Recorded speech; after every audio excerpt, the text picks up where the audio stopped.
On today's episode of the Film Breakdown Show, we get in the weeds on the run game from last week and why Kliff was in his bag and why it presented so many problems for the Las Vegas Raiders. And we talk about Bobby Wagner, 2 sacks in last game. I think Joe Witt Jr. had a lot to say about that from a schematics standpoint. I'm going to show you what that looks like.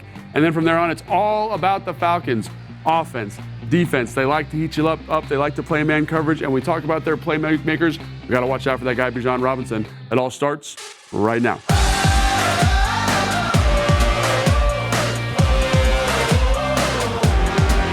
Welcome to the Film Breakdown Show. I am Logan Paulson here in the Big Bear AI Command Center studio. We've got a fun-filled, action-packed show today talking about film. So we're going to start with the Commanders, then we're going to go to the Atlanta Falcons here in a minute. But we're going to start with something that I think is really interesting, and it's this idea, like I'm sure you heard in the analysis this week, they ran a lot of duo, they ran a lot of power. What are those runs? What is 13 personnel? And then what are the adaptions that made the 13 personnel runs maybe less effective as the game went on?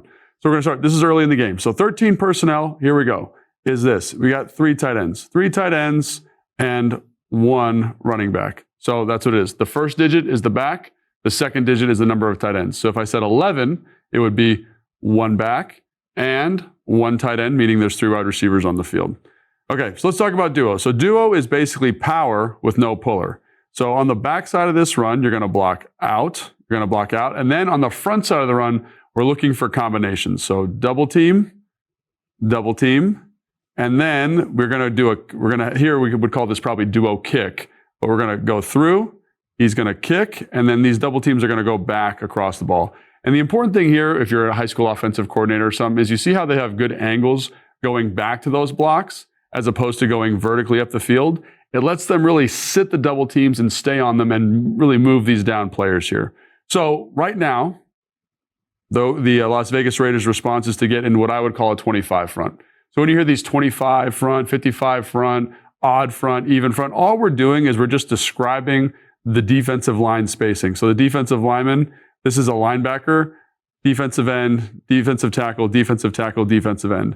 That's not your traditional like 4-down look, right? So if I'm communicating to one of my offensive linemen or a coach, I'm going to say, hey, coach, you're in a 25 front, which means they're in a 5 technique, a shade is someone on the outside shoulder of the center, and a weak side 3 technique. And usually there's a Sam on the ball. So that's really all this is in a 25 front, okay? So the thing about a 25 front is there's this huge bubble here. You see this spacing here? So that lets us get a lot of good double teams for our duo block. So this is exactly what we want if we're running duo. And this is important because most teams wouldn't play this front if they were trying to stop duo, which means that I think Las Vegas was a little surprised when they ran this front. Let's take a look at it. So we're going to get a nice little motion here. We're going to kick out the Sam linebacker here, right? Look at this front. Look at the first combination in the thing here, right? This one right here. See this?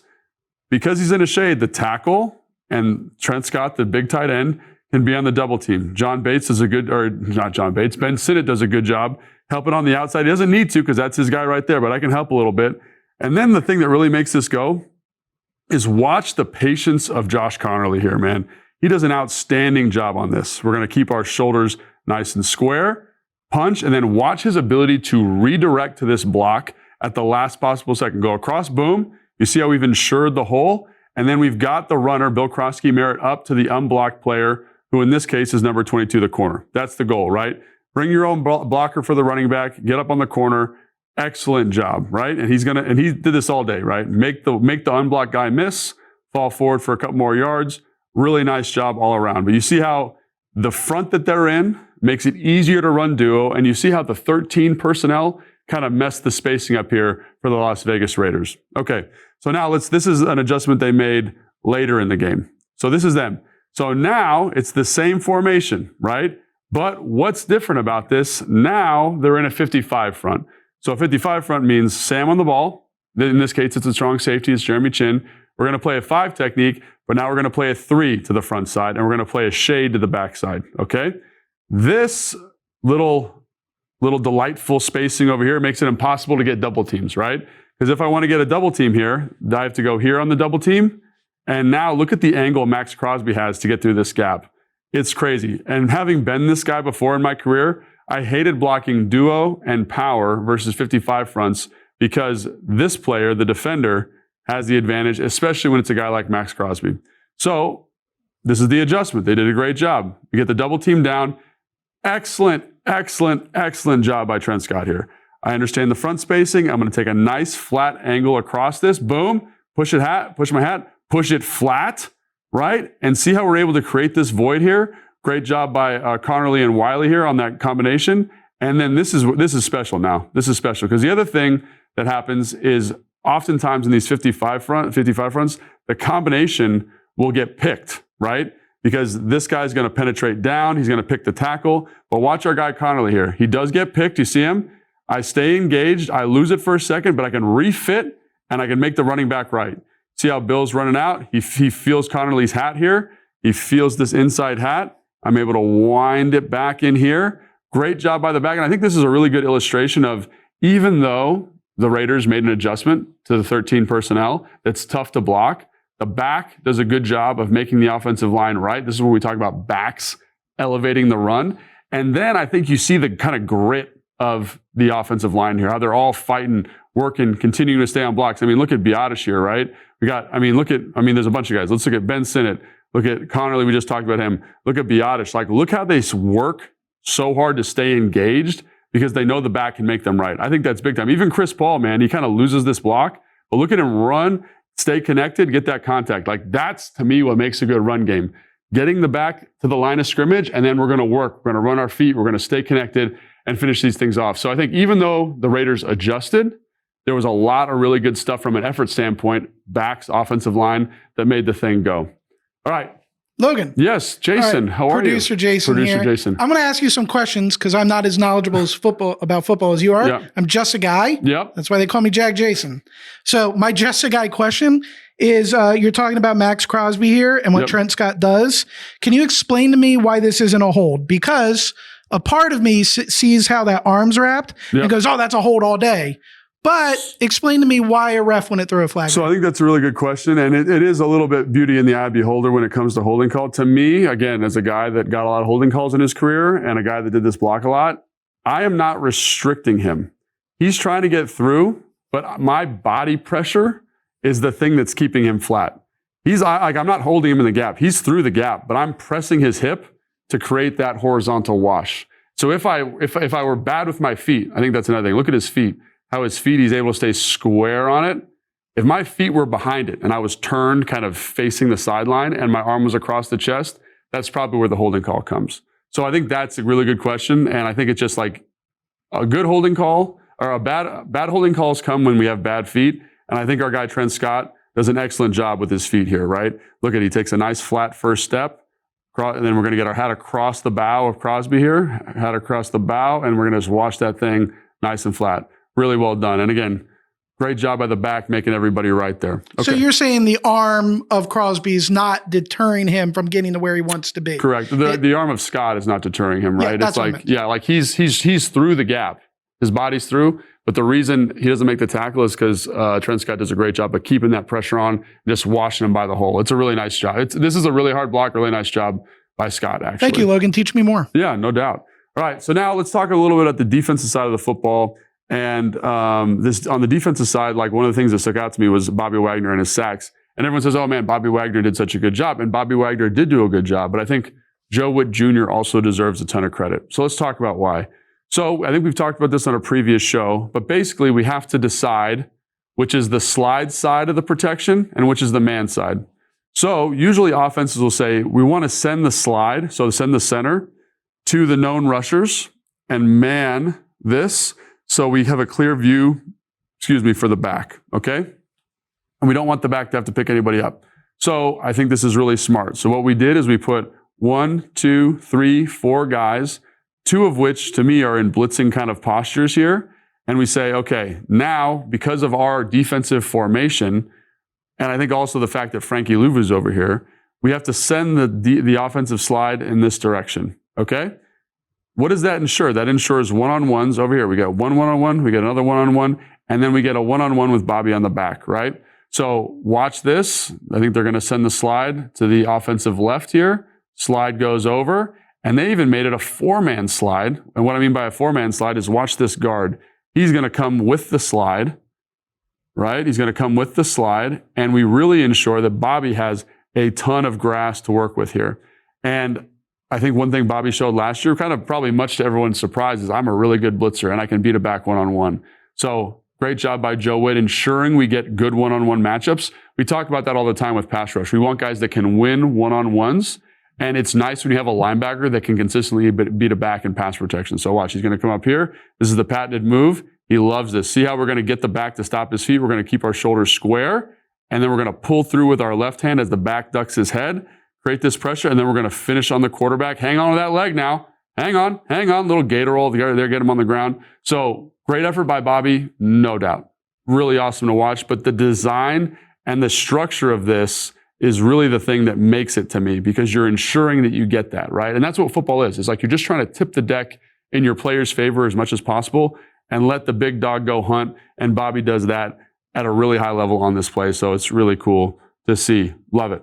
Okay. So now I think that's enough kind of review of the game. Some two things I thought were really interesting. Let's talk a little bit about the Atlanta Falcons. And here's an explosive play from the Falcons on fourth and 3 to go, excuse me. So we're going to get this, little throw over the top. Great job. But how does he get so open? Let's talk about it. So what I will say is this team, they want to bring pressure in got-to-have-it situations, and which I think you can see right here. Look at all these guys up near the line of scrimmage, and they want to play man coverage. We're going to play man, we're going to play man, we're going to play man, we're going to play man, okay? So we're going to rush a bunch. We're going to probably play one high safety deep, which is what we got here. And so what I would say is I need to have a great protection plan if I'm the offensive coordinator. I need to have great man beaters. So what they do here, they put their stud wide receiver, first-round draft pick, Tetro McMillan in the slot, okay? He's going to draw a better matchup in there. Then we're going to run some type of pick route. And people say, oh, this is a pick route. This looks like a block. The receiver has this right. But here, we're going to run up here, run in. I'm going to do a great job with my timing and come right off his butt and work up here while this guy runs an in cut. So you see how we've been able to ensure an open receiver in a gotta-have-it moment? I think this is great. And the reason this comes about is not because of the great play design. It's knowing when to call your play. It's man, I'm going to call a man-beating route, and I've coached these guys how to run this versus man, or how I want them to run versus man, right? Great job, great completion. And again, the other thing too that's important to point out here is having a protection plan. Look at the bottom here. We've kept 6 guys in the protection. We can get the ball down the field on a longer developing route. We're locked up here. And so that's the thing I would point to, is just say, hey, explosive plays come when you get the right play call. The right play call comes from studying, understanding that this team wants to be in man coverage and gotta-have-it situations. So think 3rd and 7+, 4th and short. As I'm getting on the fringe range zone, that's where they want to be. So let's make sure we got some man beaters called up and let our guys execute at a really high level. And let's get some explosive chunks, because explosive chunks lead to points, and that's always important to remember. We always love those. I love points. Jason, you like points? I like points. Love points. Love points. Let's score some points, right? Okay.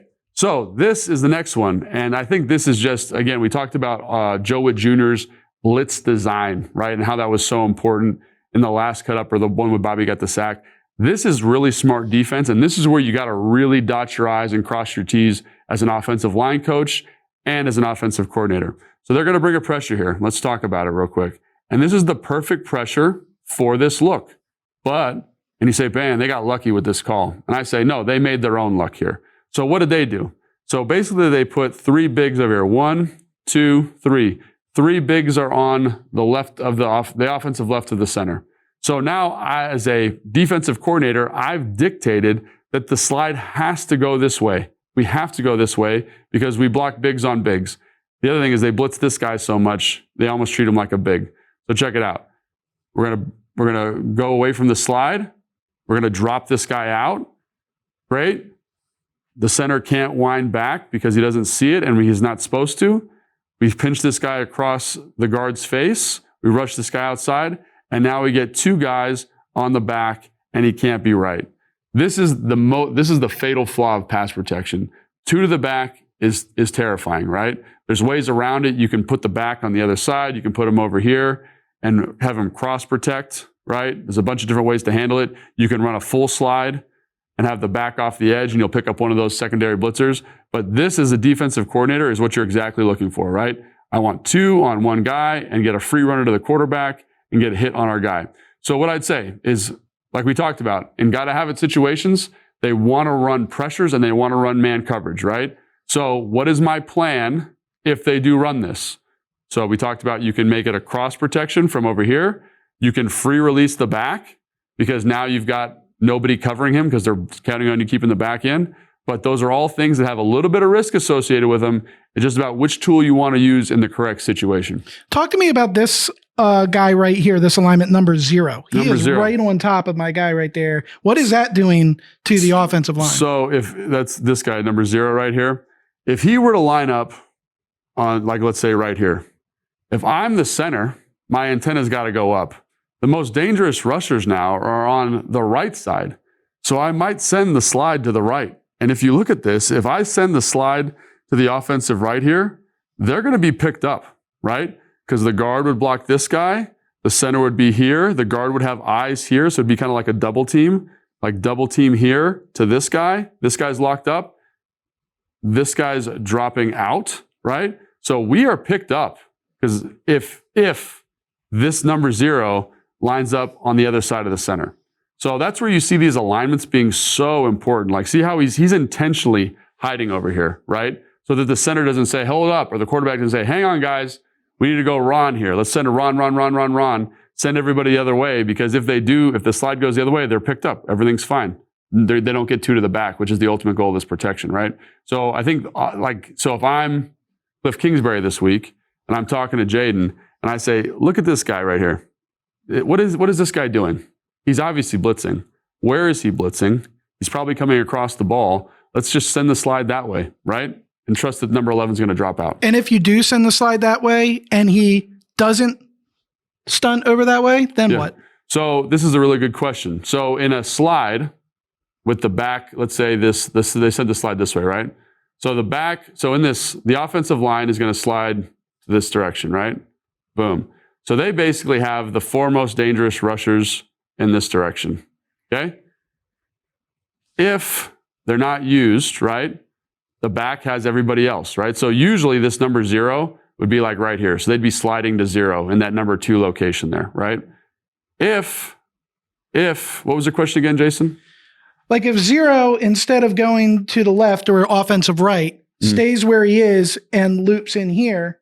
Sorry, I'm pointing. I don't have loops this way. Yeah, loops that way. But you also said, oh, well, I've seen tape where he doesn't do that. So we're going to slide to the right, but he doesn't go to the right. Does that put you in conflict? Or no, because where does the back go? The back always goes away from the slide, right? So if I did send the slide this way, right, the back is working to this side, and he has the most dangerous player, which would be him, if he's coming that way. The problem with this is that these 3 are all bigs. That's really where the problem lies, is you're going to have to send your slide to them because you don't want your back to block a defensive end, who this guy is. He's kind of a hybrid defensive end linebacker. So I think that's where the problem comes in terms of calling protection.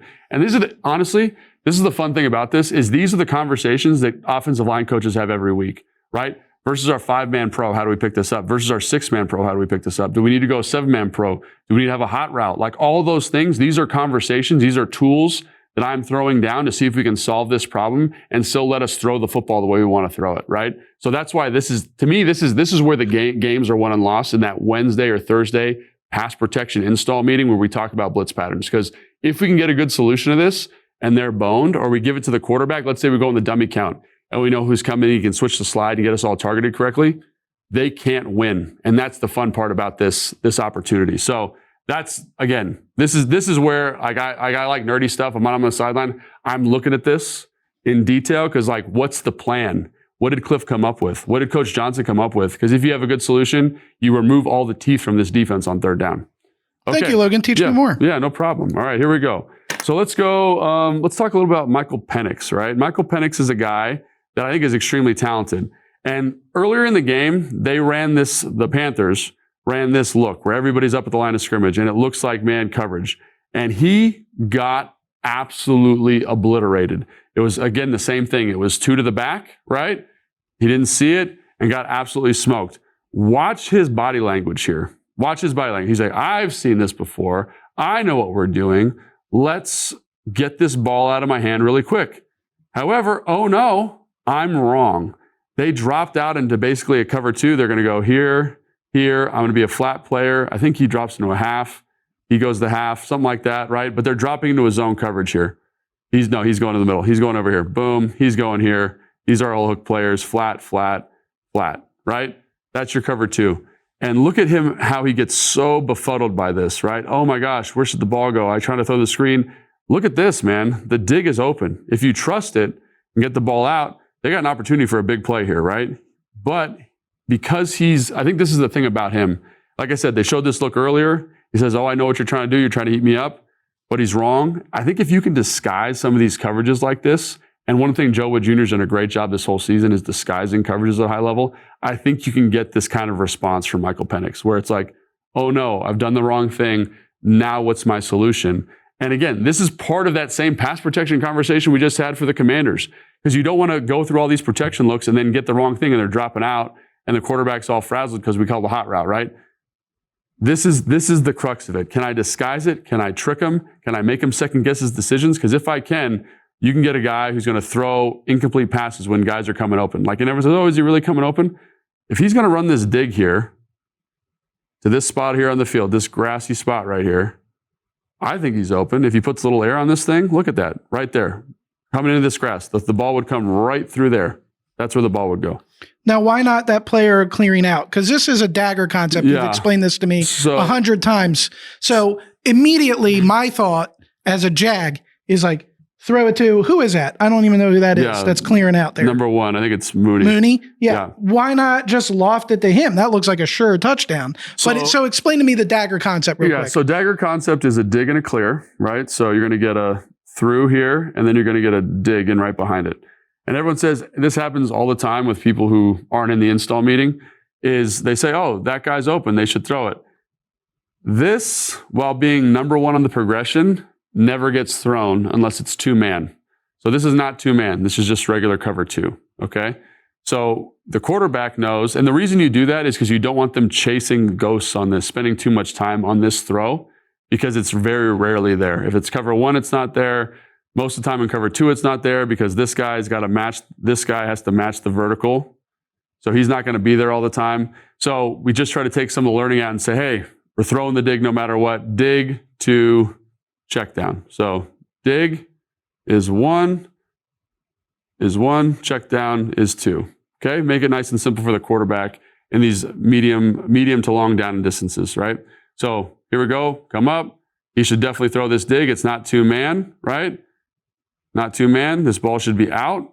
And I think you got to throw with a little anticipation to this window in between these 2 players right here. But again, this works so well, and this worked all game for Carolina, is show him one thing, make him think he's got the answer, because versus 0, this is the right answer. We got a little screen here. He's going to block this guy. We're going to get the ball to Bijan Robinson and be out the gate. But when it becomes this kind of softer shell, that's not the right answer anymore. And I think, again, any kind of type of indecision with a young football player is going to be extremely advantageous. Now, let's look at some of the other playmakers real quick and get out of here. So this, to me, is not a very exciting clip, but it shows exactly how they want to use Drake London. Drake London is a fun player for me to watch. He's big, he's physical, he's got great short area quickness. But they use him actually more like a slot player. So what they're going to do is they're going to run a wide and go here. They're trying to get this coverage to push out like this in this direction and create a soft spot in the zone for Drake London to work. That's exactly what he does. Push up, sit in the zone. This is basically like a pseudo choice route here, right? And so he can go a choice route. He can come up, he can go out, he can go in, or he can sit down on the spot. And versus zone, you want him to sit. So he comes and sits down. So even though this isn't something you'd see like Terry do a ton of, or like your true number 1 receivers do a ton of, they use him a lot, kind of like a big, like a small tight end almost in the slot, working on linebackers, working on matchups. He's in the blocking surface a ton. So, and then the other thing I want to point out too is like, this is really like their passing attack, like this 5 to 10 yard range of completion. And it really has hampered them. And so they fired their receiver coach this week. They've got a new pass game coordinator. The whole thing's happening, right? Is it because they want to get the football down the field a little bit more? They're not exploiting all 3 levels of the field? Maybe. But I wanted to point this out because this is Drake London's best utilization. Underneath, short intermediate stuff, because he's big, he's physical, then he's going to work after the catch. Now, let's get to the most explosive player in their offense, and that's Bijan Robinson. And this is not his most explosive play, but I think it shows just how dangerous this dude could be. This is a botched snap. It's a bad snap. It hits him right in the stomach. This is accidental, totally accidental. So watch him come up. This is him just playing ball. Most guys would catch this and fall down right there.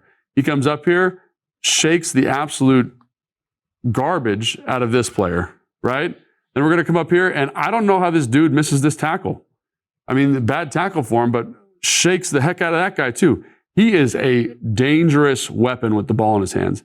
This is him when he's catching the football. This is him when he's running the football. He is the straw that stirs the drink because of this natural feel and short area quickness as a runner. We have to account for him if we're the Washington Commanders. So that's it, man. We got time. We got a couple minutes, right, Jason? Let's take a look. Show me the end zone, because it does look like a direct snap at first. I even argued this with you when we were doing the clips. Yeah. Like an idiot. I should never argue with Logan Paulson over the film. But show it to us here. Yeah, but watch this ball. See how this ball is coming out here? Michael Penix is reaching for the ball here. Oh, accidentally gets Bijan. That's okay. This is a total mistake. I'm just going to break off a broken play for 15 yards. Like, goodness, man, this guy's a special football player. So how do you cover this guy? Who's the matchup in coverage? How do you stop him in the run game? I think you got to set hard edges. But, man, special football player, Bijan Robinson. Don't worry so much about Michael Penix. Don't worry about Drake London. This is the guy that drives it. Thanks so much for joining, man. Always fun breaking down the film with you guys.